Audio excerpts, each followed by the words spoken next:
तो चलिए स्टूडेंट, आज के इस वीडियो में हम लोग क्लास 9th में BHUCHS क्लास 9th में चैप्टर 10 दिया है सिंपल कंपाउंड इंटरेस्ट, जिसके कि 12 तक के क्वेश्चन को सॉल्व कर चुके थे और इसमें 13, 14 और 15 क्वेश्चन को सॉल्व करेंगे। ठीक है, तो इसमें जो कि क्वेश्चन नंबर 13 दिया है, क्वेश्चन नंबर 13 दिया है कि a certain sum interest invested at 4% per annum compounded semi-annually amounts to 7,803 rupees at the end of 1 year, then the sum is। Question का यह मतलब है कि कुछ पैसे जो है वो इन्वेस्ट किए गए थे 4% प्रति वर्ष के दर से, और वो हाफ ईयरली हो जा रहा है। ठीक है, सेमी एनुअली मतलब कि छमाही के रूप में उस पर ब्याज लगा, और उसके बाद में जो उसका अमाउंट बन के आया वो आया है 7,803 रुपया। ठीक है, उस साल के अंत में। तो वो जितना पैसा जमा किया हुआ था, यानी उसका प्रिंसिपल क्या है, ये हमें बताना है। ठीक है, तो इसको चलिए हल करते हैं। सबसे पहले क्या दिया है और क्या पूछा है, तो देखिए प्रिंसिपल पूछ रहा है कि क्या होगा। ठीक है, आर का मान दिया है 4% पर एनम। ठीक है, ये 4% प्रति वर्ष की दर से दिया है। अगर हम सेमी एनुअली बनाएंगे अगर, तो ये हो जाएगा, जबकि ये छमाही के रूप में बनाना होता है तो उसका रेट आधा होता है और टाइम दुगना होता है, तो 2 से इसको डिवाइड कर देंगे तो ये हो जाएगा 2 हाफ ईयरली। ठीक है, फिर उसके बाद और क्या दिया है, अमाउंट दिया है। अमाउंट दिया है 7,803 रुपीज़, और टाइम दिया है 1 ईयर। इसको जब हाफ ईयर में कन्वर्ट करेंगे तो वो 2 हाफ ईयर हो जाएगा। ठीक है, ये चीज़ दिया है।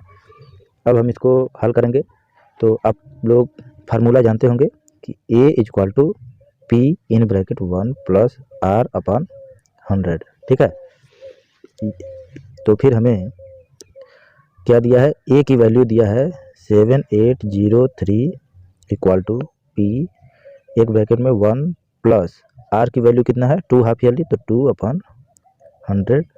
N की वैल्यू है 2, तो यहाँ पर 2 लिख देंगे। ठीक है, 7,803 इक्वल टू P, इसका इसमें मल्टीप्लाई करके इसमें जब ऐड करेंगे तो ये हो जाएगा 102 अपॉन 100, 102 अपॉन 100। पावर 2 है इसीलिए 2 बार इसका मल्टीप्लाई कर दिया है। ठीक है, अब फिर इसके लिए क्या करेंगे,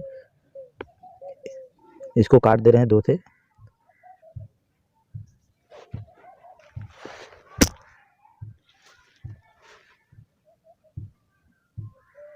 ठीक है, तो ये बन जा रहा है 7,803 equal to P into 51 into 51 by 50 into 50। अब इसका अगर मल्टीप्लाई करेंगे तो क्रॉस मल्टीप्लाई होगा, यानी ये जाके इसमें मल्टीप्लाई करेगा और इसके डिनोमिनेटर बन जाएगा। तो ये इस प्रकार कुछ होगा 7,803 into 50 into 50 by 51 into 51 equal to P। तो 51 से इसको काटेंगे, ये हो जाएगा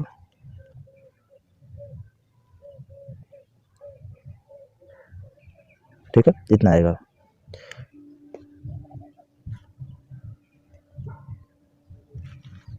ये कट गया। अब क्या बचा है, P equal to 3 into 50 into 50, तो P equal to 150 into 50, P equal to 7,500। इसका मतलब कि जो कि उसका प्रिंसिपल है, जो सम बता रहा है, ये आंसर होगा, वो होगा 7,500, 7,500 रुपया उसका प्रिंसिपल होगा। ठीक है, फिर जो कि इसमें का क्वेश्चन नंबर 14 दिया है, वो कह रहा है कि ₹16,000 invested at 10% per annum compounded semi-annually amounts to 18,522, then the period of investment is। Question का यह मतलब है कि यदि 16,000 रुपये इन्वेस्ट किया जाता है कहीं पे 10% प्रति वर्ष की दर से, और वो उस पर जो ब्याज लगता है वो छमाही के रूप में लगता है, यानी कि हाफ ईयरली के रूप में। ठीक है, और हाफ ईयरली के रूप में लगता है, और वो पैसा बढ़ करके 18,522 रुपये हो जाता है। तो पीरियड ऑफ इन्वेस्टमेंट यानी कि उसका टाइम पूछ रहा है कि टाइम कितना लगा है। ठीक है, ये हमें बताना है टाइम के बारे में। तो देखते हैं कि क्वेश्चन में क्या क्या दिया है। क्वेश्चन नंबर 14 है। क्वेश्चन में दिया है पहला नंबर पी का वैल्यू दिया है 16,000।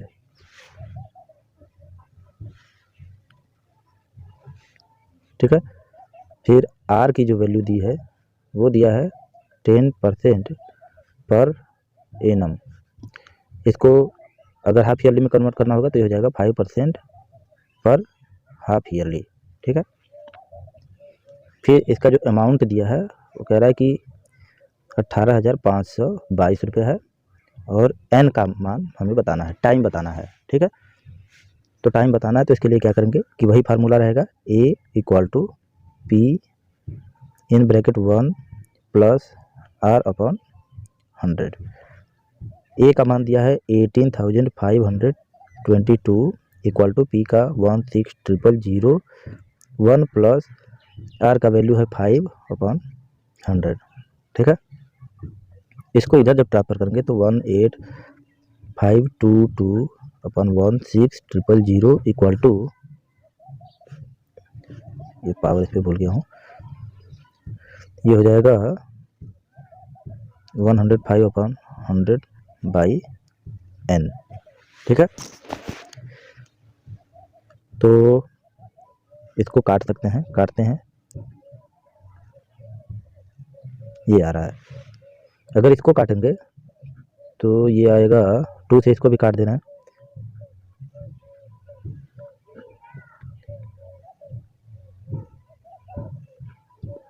कितना आ रहा है, कुल मिलाकर के बन कितना रहा है 9,261 बटे 8,000 बराबर 21/20 का होल पावर n, ये बन रहा है।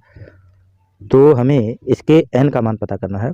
तो अगर ये जो संख्या दिया गया है, नंबर दिया गया है, अगर इसका हम पावर के रूप में एक्सपोनेंशियल फॉर्म में बनाए और उसका बेस 21/20 हो जाए, ठीक है, तो उसका जो पावर आएगा वो इसके इक्वल होगा, इसके पावर के। ठीक है, तो क्या करते हैं कि पहले यहाँ एक साइड में मैं यहाँ पे रफ वर्क कर दे रहा हूँ। 9,261 का एक्सपोनेंशियल फॉर्म पहले बनाते हैं, 9261।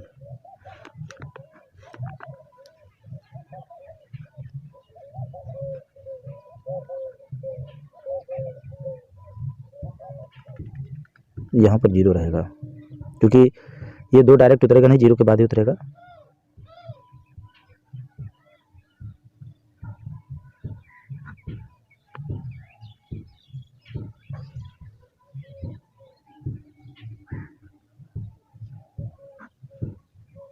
ये 3 से नहीं कटेगा, 7 से,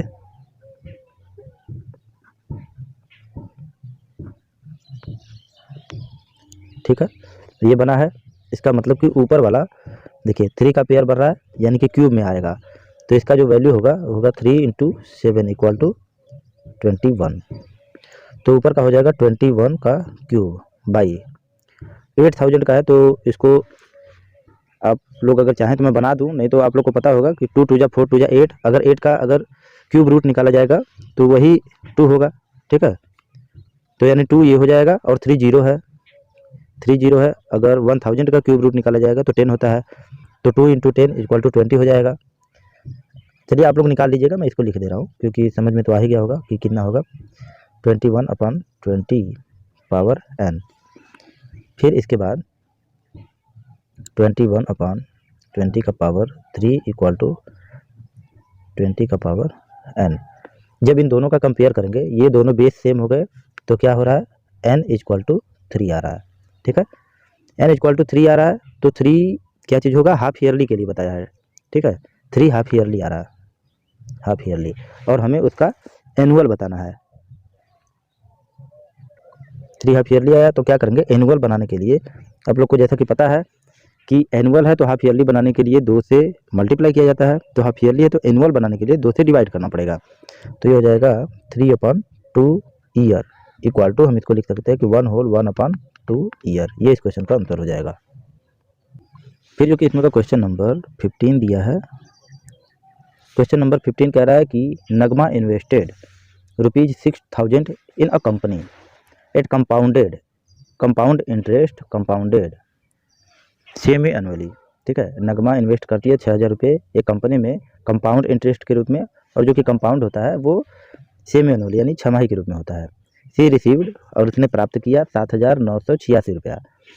ठीक है, 6,000 रुपये इन्वेस्ट करती है और 7,986 रुपये वो प्राप्त करती है after 18 month from the company. The rate of interest per annum is, वो 18 महीने के बाद में 7,986 रुपये प्राप्त करती है कंपनी की तरफ से। तो ये पूछ रहा है कि उसका रेट ऑफ इंटरेस्ट क्या होगा प्रति वर्ष के रूप में। ठीक है, तो देखिए क्या क्या दिया है क्या नहीं दिया है, इसको पहले लिखते हैं। तो सबसे पहले दिया है पी का वैल्यू, पी दिया है 6,000। फिर ए का वैल्यू दिया है 7,986। फिर टी का वैल्यू दिया है 18 मंथ्स। 18 मंथ में कितने हाफ ईयरली होंगे अगर ये पता करना है तो 6 से डिवाइड करेंगे तो 3 हो रहे हैं, यानी कि 3 हाफ ईयर। ठीक है, क्योंकि 1 हाफ ईयर का मतलब 6 मंथ होता है, तो जब 6 से डिवाइड करेंगे तो वो हाफ ईयर होगा।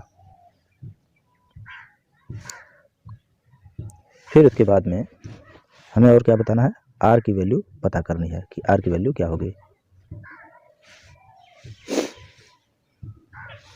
फार्मूला आप लोग जानते हैं कि A equal to P in bracket 1 plus R upon 100 whole power n। तो A का मान दिया है 7,986 equal to P in bracket 1 plus R बटे 100 होल पावर 3। ठीक है, P का वैल्यू मैं लिखना भूल गया हूँ तो यहाँ पे लिख दे रहा हूँ 7,986 by 6,000 equal to 1 plus R by 100 whole power 3। तो इसको काटते हैं, तो देखिए 3 से मैं काटूंगा, 3 2 जा, फिर 3 से इसको काटेंगे। ठीक है, इतना आ रहा है। और अगर फिर इसको काटना चाहें 2 से तो 2 1 जा 2, ये हो जा रहा है,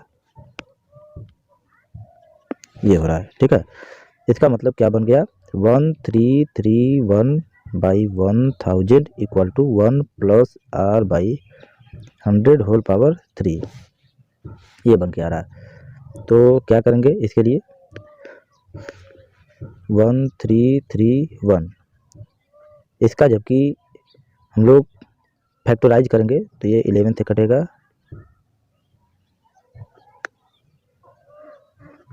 ये आ रहा है, यानी कि 11 का पावर 3 बाई, फिर ये है, इसको अगर करेंगे तो 10 का पावर 3 आएगा, आप लोग को पता है जैसा कि 1 प्लस R बाई 100। आप लोग कर भी सकते हैं, नहीं समझ में आ रहा तो उसको कर देंगे तो उतना ही आएगा। तो 11 का पावर 3, 11 बाई 10 का पावर 3 प्लस R बाई 100 का होल पावर 3। अगर इसका कंपेयर किया जाएगा, तुलना किया जाए तो क्या बन रहा है, 11 बटे 10 बराबर 1 प्लस R बटे 100, इसके बराबर बन रहा है। तो हम इसको ये लिख सकते हैं कि 11 by 10 equal to 100 plus R by 100। अब इस 100 को अगर इस साइड ट्रांसफ़र करेंगे तो ये हो जाएगा 11 into 100 by 10 equal two plus R, ये बन जा रहा है। 1 0 से 1 0 कट जाएगा तो ये बन जाएगा 110 इक्वल टू 100 प्लस R। तो 110 माइनस 100 इक्वल टू R, तो ये हो जाएगा R इक्वल टू 10। R का मान 10 हो गया है। ये सेमी एनुअली के रूप में बना है, तो जबकि एनुअली इसको बनाएंगे तो आप लोग जानते हैं कि जबकि ईयर में दिया हो और उसको हाफ ईयर में कन्वर्ट करना हो तो है R की वैल्यू को, यानी कि उसके रेट को, तो उसको 2 से डिवाइड करते हैं। लेकिन अगर हाफ ईयरली दिया है और उसको एनुअल में कन्वर्ट करना है तो 2 से मल्टीप्लाई करेंगे, तो ये आएगा हाफ ईयरली। 10 इंटू अगर 2 कर देंगे ये हो जाएगा ईयरली। ठीक है, ईयरली कहें या एनुअली। ठीक है, ये इस क्वेश्चन का आंसर हो जाएगा।